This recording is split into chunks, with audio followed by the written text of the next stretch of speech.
By now you'll be realising you're not putting too many balls. You'll probably be getting a bit frustrated by this. Well, it's not just a question of practice. It's to do with basic techniques, and the foundation for success in snooker is a sound cueing action. And that's what we're going to look at next.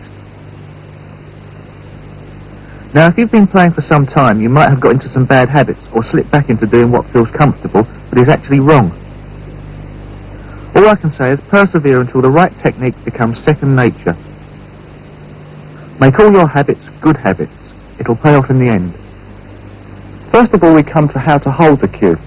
I use the word grip reluctantly because that tends to mean that you're actually gripping the cue as tight as you can, and that's something you mustn't do. I hold the cue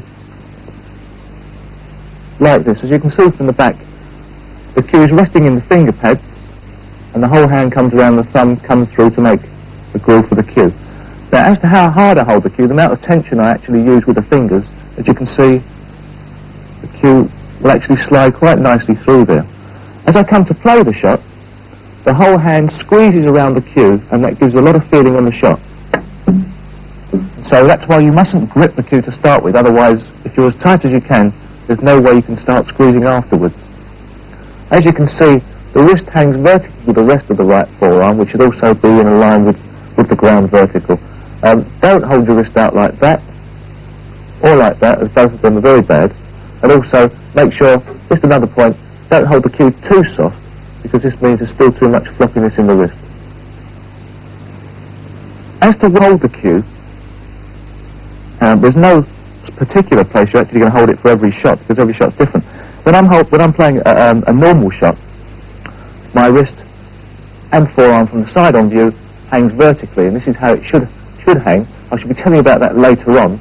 If I'm playing a shot off the cushion, where my bridge is a lot closer to the white ball, as you can see, I bring my grip down the cue, and I'm holding there about a foot down the cue.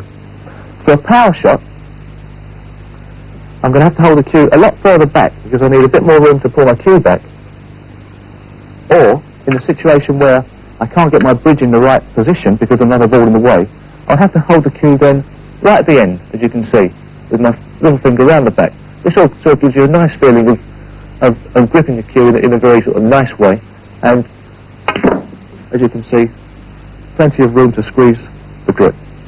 Coming back to the length of the cue and making sure that your cue is long enough for you and is not on the short side, play a shot that involves having a bridge of about 1.5 feet, and then make sure that when you're down on the shot, that your grip is right at the end and it's still vertical with the ground and not in a full position. If my cue was only that long, I would be in trouble because I'd have to go like that, and that's of course useless.